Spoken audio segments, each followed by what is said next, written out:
Kalau aku kata bina personal branding ni, dia tak perlukan modal, dia hanya perlukan strategi yang tepat. Sebab aku sendiri pun dah 3 tahun yang lepas, hampir ke 3-4 tahun macam tu, membina personal branding atas nama aku sendiri, iaitu Faizal Nasir, melalui niche aku iaitu makanan. Dia sangat memberikan hasil yang cukup-cukup lumayan lah, dari segi pendapatan, dari segi orang start kenal, dan benda ni dia konsisten. Dia konsisten. Itu yang aku rasa terpanggil untuk sharekan kepada ramai orang kat luar sana, yang sebenarnya dia tak perlukan modal. Dia hanya perlukan strategi yang kau faham, benda ni menjadi, kau ulang je benda tu. Benda ni sangat-sangat bagus kalau korang buat. Dia memberikan impact kepada, bukan sekadar engkau nak jadi influencer, bukan sekadar kita cakap ni untuk naikkan follower, tapi lebih kepada content creation. Content creation ni ramai orang ingat untuk jadi famous, ramai orang ingat untuk jadi influencer, dan ramai juga orang ingat untuk tambahkan follower ramai-ramai. Tapi sebenarnya menjadi content creation untuk tahun 2026 ni, dia adalah the most important benda yang perlu ada pada semua orang. So bila kita cakap tentang content creation tambah dengan personal branding ni untuk tahun 2026 ni, yang pentingnya kerana apa? Yang pertama, dia akan menambahkan skill communication dia. Dia akan improve dia punya skill communication dia. Yang kedua pula, dia akan membina keyakinan diri seseorang itu dalam apa-apa yang dia buat lah. Yang ketiga pula, yang ramai orang tak sedar tapi ia cukup-cukup penting, dihadir dalam digital present tu. Online tu dia hadir. Ada platform TikTok, dia hadir kat situ. Ada Instagram, orang cari, ada juga dia dekat situ. Orang buka YouTube, tengok, dia ada juga kat situ. Dekat mana-mana platform ataupun online punya platform, dihujud. Ini yang dipanggil sebagai perkara yang kalau orang dulu cakap merepek, ataupun nonsense, ataupun tak sesuai, ataupun pilihan. Tapi hari ni dia bukan sekadar pilihan, dia dah jadi satu keperluan ataupun jadi dominan kepada semua orang kat luar sana. Jadi kepada orang yang masih belum ada platform social media, yang masih lagi ragu-ragu tentang bagaimana nak sukses dalam social media, ini adalah antara cara yang paling-paling bagus, dan antara perkara yang kena buat, digital present. Dan kau kena ada dalam setiap platform untuk pastikan orang nak cari kau ni senang. Contoh kalau kau tak ada dalam social media, kau tak wujud, follower kau pun tak ada, ataupun kau ada social media tapi akaun kau private, posting ada 1, follower ada 200, kan? Ini perkara-perkara yang menyebabkan korang akan rasa tak wujud dalam social media. Korang sendiri tak wujud. Sebab bila korang tak ada, anda semua tak wujudkan diri anda, anda pun tak diwujudkan dalam social media tersebut. Jadi nak masuk dalam social media ni basically bukan untuk anda menjadi orang yang just nak beli barang, orang just nak dapatkan konten-konten tertentu ataupun nak cari info saja. Tetapi bila kita masuk dalam platform social media ni, kita nak menunjukkan diri kita ni untuk buat duit. Dengan cara apa? Dengan skill kita tadi lah. Ada pepatah menyebut, dan aku pernah tengok satu konten dekat social media, dia kata kalau kita tak ada communication idea clearly, maknanya idea kita tu tak clear sampai kepada orang secara communication, kita ni akan ke belakang, akan terkebelakang. Orang jarang nak dengar apa yang kita cakap.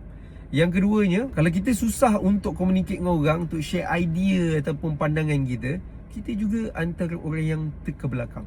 Untuk zaman dunia hari ni 2026, dan benda ni akan terus berlangsung 5 ke 10 tahun lepas ni, benda ni jadi sangat-sangat dominan, iaitu master communication plus dengan digital present sama dengan dominant.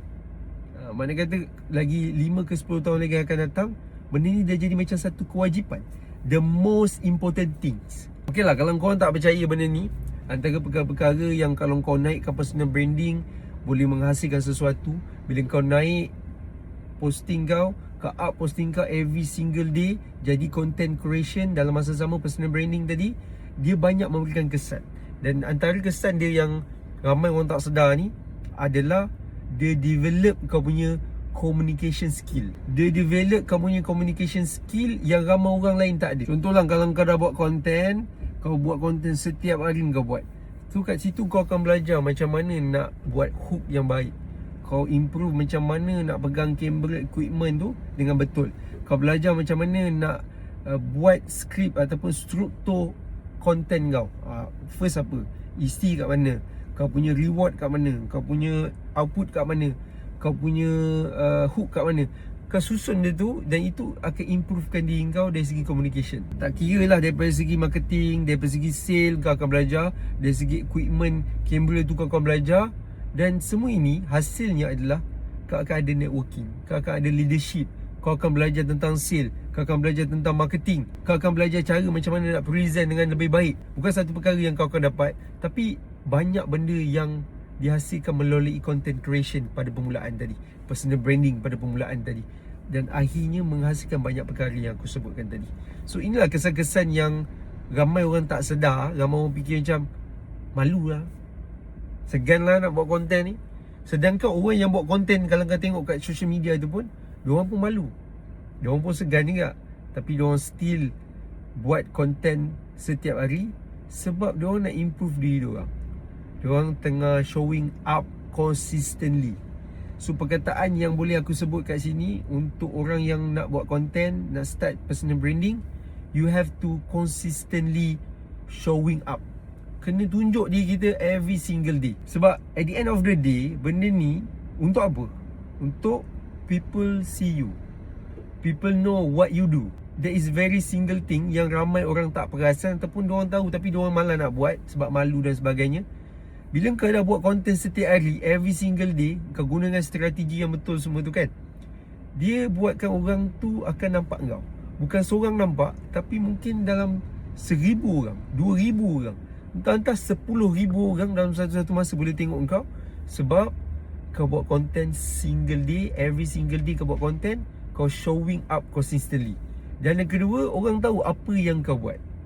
Ini adalah perkara yang menarik. Bila dia tahu kau punya kemahiran, kau pandai edit video, nampak? Kau pandai review dekat sini, kau pandai pergi jalan-jalan, naikkan drone contoh, ataupun kau pandai buat skrip yang betul-betul mantap, dan sebagainya. Dan semua ini orang tahu kau punya background, orang tahu kau punya kemahiran, orang tahu apa yang handal lah daripada anda semua. So inilah perkara yang saya fikir betapa pentingnya 2026 untuk membina personal branding. Kalau masih lagi tak bangunkan personal branding, sangat-sangat terkebelakang, sangat-sangat pelik, dan sangat-sangat rasanya macam ketinggalan lah bahasa yang lebih sesuai untuk orang-orang di luar sana. Tapi kepada anda yang berminat ataupun ada hasrat, ada hati nak mula bina personal branding, nak mula rasakan diri ni ada kemahiran, nak keluarkan konten-konten yang menarik, ada idea macam ni macam tu, anda boleh mulakan untuk showing consistently, showing up every single day. Maknanya kena keluar, buatlah posting apa-apa, share lah apa-apa, konten-konten yang bermanfaat. Akhir kata daripada saya, master communication plus digital present dalam masa 5 ke 10 tahun lagi daripada sekarang akan jadi dominan tidak lama lagi. 2026 dia adalah pemula untuk segala-galanya, kerana AI dah keluar, perkara-perkara yang boleh menggantikan manusia yang biasa-biasa, average people dah ada.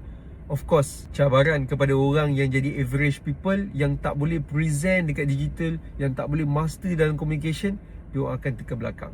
So mulakan tahun 2026 ni dengan mulakan ataupun bina personal branding.